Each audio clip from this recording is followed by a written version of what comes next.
خوش آمدید اس نئے وضاحتی سیشن میں۔ آج ہم سیدھے کیمسٹری کے ان بنیادی لیکن انتہائی اہم تصورات پر بات کریں گے جو T S TET science paper 2 میں آپ کی کامیابی کی کنجی ثابت ہو سکتے ہیں۔ جی ہاں، ہم بات کر رہے ہیں تیزاب، اساس اور نمکیات کی۔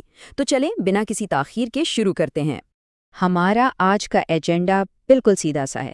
ہم شروعات کریں گے کیمیائی مادوں کے تعارف سے، پھر تیزاب کی خصوصیات، اساس کی پہچان، اشاریے اور پی ایچ پیمانے پر بات ہوگی۔ اس کے بعد نمکیات کا عمل دیکھیں گے اور آخر میں سب سے اہم ٹیٹ امتحان کے لیے ضروری نکات پر نظر ڈالیں گے۔ تو چلیں اپنے پہلے حصے سے آغاز کرتے ہیں، تعارف کیمیائی مادوں کی دنیا۔ آپ کو پتہ ہے کیمسٹری صرف کسی لیبارٹری کی چار دیواری تک محدود نہیں ہے، بلکہ یہ تو ہمارے ارد گرد ہماری روزمرہ زندگی میں ہر جگہ موجود ہے۔ ذرا سوچئے، لیموں کا وہ کھٹا پن، نہاتے وقت صابن کا پھسلنا، سرکے کی مخصوص کھٹاس یا پھر بیکنگ سوڈا کا نمکین پن، یہ سب کیا ہے؟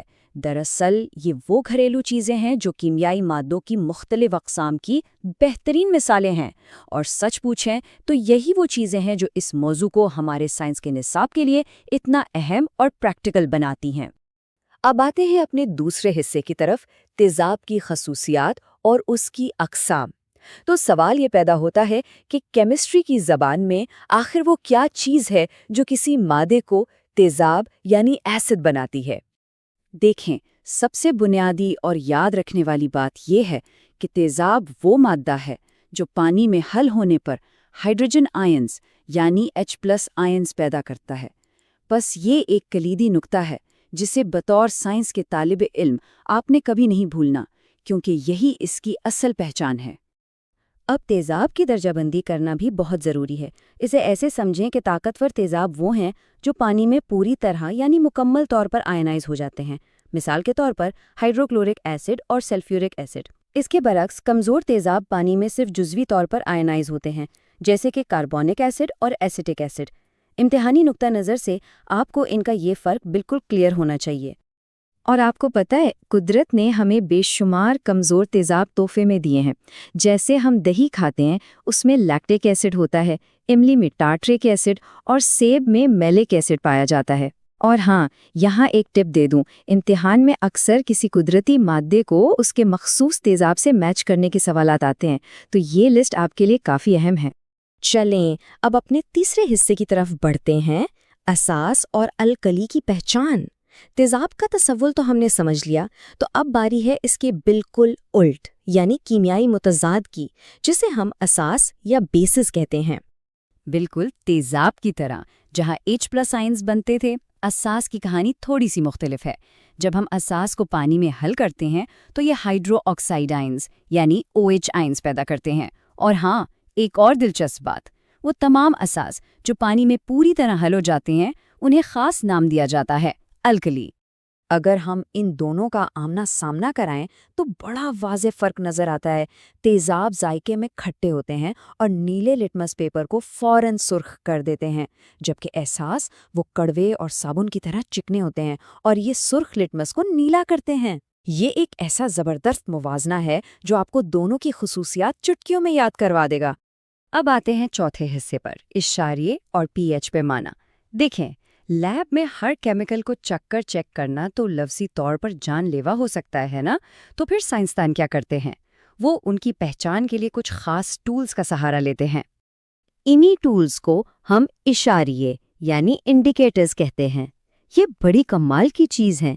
یہ اپنا رنگ بدل کر ہمیں بتا دیتے ہیں کہ کوئی مادہ تیزاب ہے یا اساس۔ جیسے ہمارے گھروں میں موجود عام ہلدی کو ہی لے لیں، تیزاب میں اس کا رنگ پیلا ہی رہتا ہے، لیکن اساس میں ملتے ہی یہ حیرت انگیز طور پر سرخ ہو جاتی ہے۔ نہ کمال کی بات؟ پھر ہمارے پاس آتا ہے یہ پی ایچ پیمانہ جو 0 سے لے کر 14 تک کی گنتی سے تیزابیت اور اساسیت کو ناپتا ہے۔ 0 سے 6 کا مطلب ہے مادہ تیزابی ہے، بالکل 7 پر جیسے خالص پانی یہ غیر جانبدار یا نیوٹرل ہوتا ہے، اور 8 سے 14 کا مطلب ہے اساسی یعنی الکلائن۔ تو یوں سمجھیں کہ میدے کے انتہائی تیزابی ماحول سے لے کر آپ کے نہانے والے صابن اور بلیچ تک یہ اسکیل ہمیں ہر چیز کی اصل حقیقت بتا دیتا ہے۔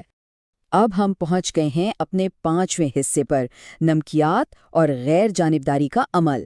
ہم نے تیزاب کو جان لیا، اساس کو بھی پہچان لیا، لیکن سوچئے اگر ان دونوں متضاد کیمیائی قوتوں کو آپس میں ملا دیا جائے تو کیا بنے گا؟ جب یہ دونوں ملتے ہیں تو اس عمل کو ہم غیر جانبداری یا نیوٹرلائزیشن کہتے ہیں۔ یہ بڑی سیدھی سی مساوات ہے۔ تیزاب پلس اساس برابر ہے نمک پلس پانی کے، یعنی یہ دونوں ایک دوسرے کے اثر کو بالکل ختم کر دیتے ہیں اور نتیجے میں ہمیں ملتا ہے نمک اور پانی۔ اور یہ کوئی صرف کتابی بات نہیں ہے، اس کا عملی پہلو تو بالکل جادو جیسا ہے۔ کبھی آپ کو چیونٹی نے کاٹا ہے؟ وہ دراصل کاٹتے وقت ہماری جلد میں فارمک ایسڈ داخل کر دیتی ہے، جس سے جلن ہوتی ہے۔ اب اگر آپ اس جگہ پر تھوڑا سا بیکنگ سوڈا لگا دیں، جو کہ ایک اساس ہے، تو وہ فوراً اس تیزاب کو بے اثر کر دے گا اور آپ کو درد سے چھٹکارا مل جائے گا۔ زبردست ہے نا؟ اب جب نمک کا ذکر آتا ہے تو ہمارے ذہن میں اکثر صرف کھانے والا نمک ہی آتا ہے، لیکن یاد رکھیں نمکیات صرف کھانے کو مزیدار بنانے کے لیے نہیں ہوتے۔ سوڈیم کاربونیٹ یعنی دھونے کا سوڈا یا کیلشیم آکسی کلورائڈ جس سے ہم بلیچنگ پاؤڈر بناتے ہیں، یہ سب بھی نمکیات ہی کی مختلف اقسام ہیں جو دوائیوں سے لے کر کھاد بنانے اور بڑی بڑی صنعتوں تک میں استعمال ہوتے ہیں۔ اور اب ہم آ گئے ہیں اپنے چھٹے اور سب سے اہم حصے پر، ٹیٹ امتحان کے لیے اہم نکات۔ ہم نے کیمسٹری کے بنیادی اصول سمجھ لیے، اب وقت ہے یہ دیکھنے کا کہ ان کا آپ کے آنے والے امتحان سے کتنا گہرا تعلق ہے۔ یہ نمبر 30 بہت اہم ہے۔ سائنس پیپر 2 میں آپ کو پورے 30 MCQs حل کرنے ہوں گے اور ان کا بریک ڈاؤن بڑا دلچسپ ہے۔ 24 سوالات براہ راست آپ کے مواد سے ہوں گے اور باقی 6 طریقہ تدریس یعنی پیڈاگوجی سے، تو اس متوازن تیاری کو ذہن میں رکھنا انتہائی ضروری ہے۔ اس چارٹ پر ایک نظر ڈالیں، یہاں آپ کے سامنے پاسنگ مارکس کا بالکل واضح خاکہ موجود ہے۔ آفیشیل بلیٹن کے مطابق اگر آپ جنرل کیٹیگری میں ہیں تو آپ کو 60% نمبر چاہیے ہوں گے، BCs کے لیے یہ ہدف 50% ہے اور SC ST یا معذور افراد کے لیے 40%۔ یہ آپ کے سامنے وہ ٹارگٹس ہیں جنہیں آپ نے ہر حال میں اچیو کرنا ہے۔ لیکن بات صرف پاس ہونے کی نہیں ہے۔ یہ جو 20% کا ہنسا آپ دیکھ رہے ہیں، یہ دراصل ایک گیم چینجر ہے، کیونکہ ٹیٹ میں آپ کا اچھا سکور آپ کے final state teacher recruitment test کے میرٹ میں پورے 20% کا اضافہ کرے گا۔ اس لیے ان تصورات کو مضبوط کرنا دراصل آپ کے اپنے کریئر کے لیے ایک زبردست انویسٹمنٹ ہے۔ تو آخر میں اس بات پر غور کریں، یہ کیمیائی اصول جاننا صرف امتحان پاس کرنے کا ذریعہ نہیں ہے۔ جب آپ ان تصورات پر عبور حاصل کر لیتے ہیں تو آپ اگلی نسل کو تیزابی بارش جیسے خطرناک ماحولیاتی مسائل کی حقیقت سمجھانے کے قابل ہو جاتے ہیں۔ تو ذرا سوچ کر دیکھیے، اگر ان عام سی کیمیائی مساوات کو سمجھ کر ہم ایک بہت بڑی ماحولیاتی تباہی کو روکنے میں مدد دے سکتے ہیں تو ایک استاد کی حیثیت سے آپ کا پڑھایا ہوا یہ سبق دنیا میں کتنی بڑی تبدیلی لا سکتا ہے، اس بارے میں ضرور سوچیے گا۔